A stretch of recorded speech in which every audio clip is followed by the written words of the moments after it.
नमस्ते दोस्तों। आज का हम टॉपिक कल वाला कंटिन्यू करते हैं जो बीच में स्टॉप हो गया था।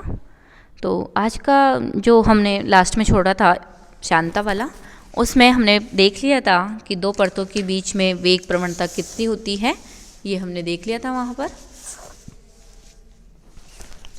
कि ये इसका वेग vx है और इसका वेग कम है, इसका वेग ज़्यादा है, वेग प्रवणता इस दिशा में है और संवेग का जो परिवहन होता है वो x डायरेक्शन में होता है। और संवेग का परिवहन जो होगा वो x डायरेक्शन में, वो p से q को पार करने वाले अणुओं का x दिशा में संवेग है वो m, और वेलोसिटी जो है वो ये बढ़ी हुई वेलोसिटी आप p परत में और r परत में कम हुई वेलोसिटी द्रव्यमान से गुणा कर देंगे तो ये संवेग आ जाएगा। ठीक है, अब हम ये देखते हैं कि यहाँ पे Q व P के मध्य लैम्डा ऊंचाई का, ये Q और P जो है इसके मध्य हम लैम्डा ऊंचाई का यानी लैम्डा डिस्टेंस का कोई बेलन लेते हैं। इस लैम्डा ऊंचाई का एक बेलन ले लिया। बेलन लेने पर इसके प्रत्येकांक क्षेत्रफल इस बेलन का यदि ले तो इसका आयतन कितना हो जाएगा, क्षेत्रफल इंटू ऊंचाई। क्षेत्रफल एकांक हो गया, ऊंचाई कितनी हो गई, लैम्डा हो गई, तो ये लैम्डा आ गया इसका आयतन। इस बेलन का जो आयतन है वो लैम्डा हो गया। और इस लैम्डा में यदि प्रति एकांक आयतन अणुओं की संख्या यदि n है, एकांक आयतन में अणुओं की संख्या n है, तो लैम्डा आयतन में अणुओं की संख्या कितनी हो जाएगी, n लैम्डा। ठीक है, अब इस n लैम्डा अणुओं में से जो अणु है वो गति कर रहे हैं, तो Q की ओर नीचे जाने वाले अणुओं की संख्या कितनी होगी इस n लैम्डा में से।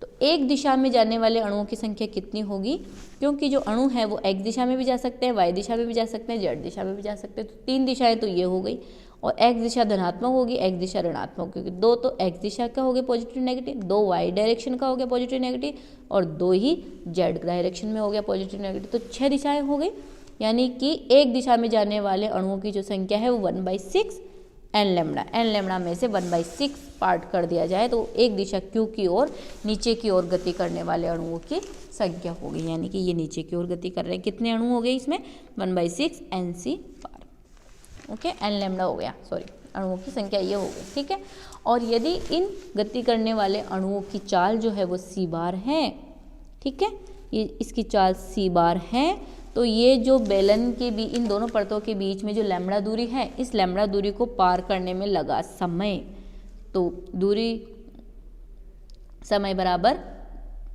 दूरी बटे चाल। तो दूरी बटे चाल, दूरी कितनी है यहाँ से यहाँ तक लैम्डा, और चाल कितनी है c बार। तो ये समय लगता है इनको यहाँ से यहाँ पर पार होने में, ये समय लग गया है यहाँ से।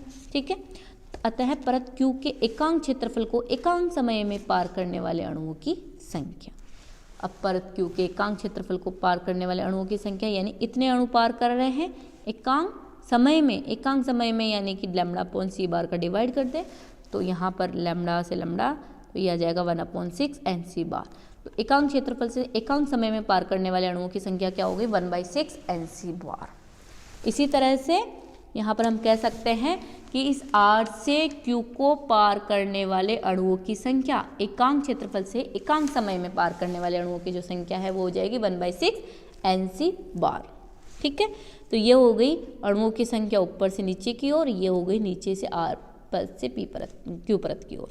ओके, अब Q को नीचे की ओर पार करने वाले 1/6 nc बार अणुओं का गैस के प्रवाह की दिशा में संवेग, इतने अणु क्या कर रहे हैं, नीचे की ओर पार करने वाले, यानी ऊपर से नीचे की ओर पार करने वाले अणु कितने हो गए, 1/6 nc बार। और एक अणु जो संवेग लेके जा रहा है वो ये लेके जा रहा है।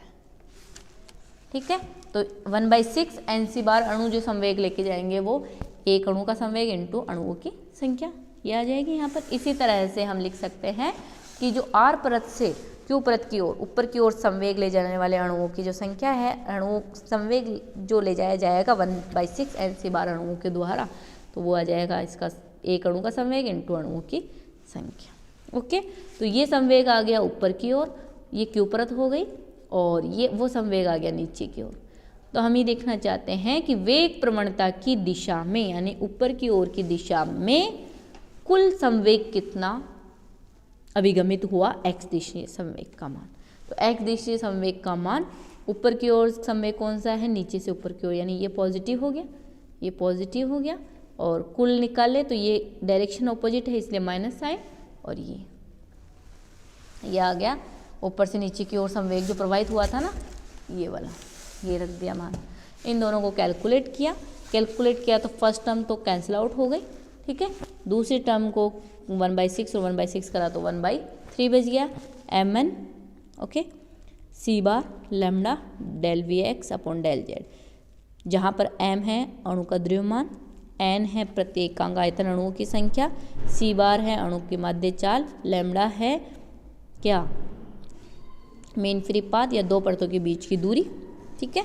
तो ये हो गया हमारे पास में प्रवाहित संवेग, ठीक है।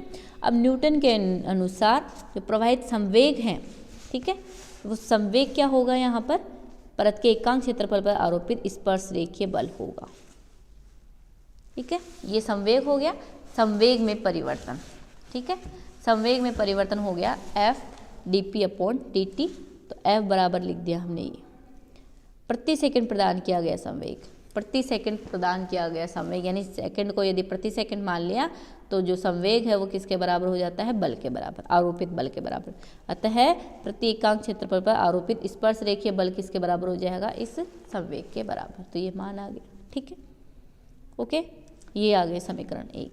अब न्यूटन के शांता के नियम के अनुसार परत के एकांक क्षेत्रफल पर जो शान बल है वो डेफिनेशन के अनुसार जो कि हमने पिछले वाले क्लास में पढ़ी कि F बराबर माइनस नीटा डेल Vx अपॉन, यानी कि ये क्या थी, प्रवणता, किसी भौतिक राशि की प्रवणता, भौतिक राशि का अभिगमन, और ये वो अभिगमन घूर्णनांक। तो F बराबर माइनस नीटा del Vx upon del z। तो यहाँ से ये परिभाषा के अनुसार है और ये हमारे डेरिवेशन से आया है। इस समीकरण को दोनों को तुलना करें तो F बराबर आ जाएगा डेल Vx, ये प्रवणता के बराबर आ जाएगा। तो शांता गुणांक जो है, शान गुणांक है, शांता गुणांक का माना जाएगा 1/3 mn c bar lambda. mn जो है वो घनत्व हो जाता है, गैस का घनत्व आ जाएगा, ठीक है। तो ये आ जाएगा 1/3 रो c बार लैम्डा। तो शांता गुणांक का मान घनत्व के रूप में ये आ गया। अब हम यदि यहाँ पर लैम्डा माध्य मुक्त पथ का मान निकाले, रखें यहाँ पर क्या है, तो शांता गुणांक माध्य मुक्त पथ के रूप में तो ये है, और यदि माध्य मुक्त पथ का हम मान रखें तो 1/√2 पाई d स्क्वायर n ये होता है। तो यहाँ से हमने कैलकुलेट किया तो हमने रखा इसका मान, तो ये आ जाएगा mc बार पाई d स्क्वायर, ठीक है। अब c बार क्या है, माध्य चाल है गैस के अणुओं का, माध्य चाल गैस के अणुओं के हमने निकाल चुके हैं पिछली वाली क्लासेस में। √kT अपॉन पाई m जो है वो अणुओं की माध्य चाल होती है, सी बार का मान। तो सी बार का मान हमने यहाँ पर रखा, सी बार का मान रखा है यहाँ पर, तो इसको कैलकुलेट किया तो हमारे पास में ये आ जाता है, ठीक है। अब m है, m को अवोगाद्रो नंबर से गुणा करते हैं तो अणु का m अणुभार आ जाता है, और यहाँ पर n के अवोगाद्रो संख्या को k से गुणा करते हैं तो गैस स्थिरांक r आ जाता है। इन दोनों m और k की जगह m/n और r/n रखने पर ये अवोगाद्रो नंबर इधर आ जाता है, और mRT/π ये आ जाता है। तो ये शांता का फॉर्मूला प्राप्त होता है।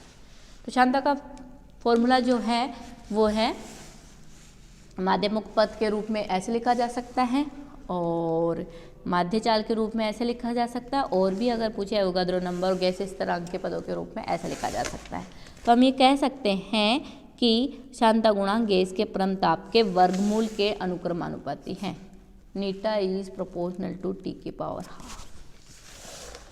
ओके, यह दाब तथा घनत्व पर निर्भर नहीं है। अत्यंत निम्न दाबों को छोड़कर जहां मुक्त पथ की लंबाई अल्प नहीं रहती, प्रयोगों से उपयुक्त निष्कर्षों की पुष्टि होती है। ओके, तो शांता का मान हमने निकाल लिया है।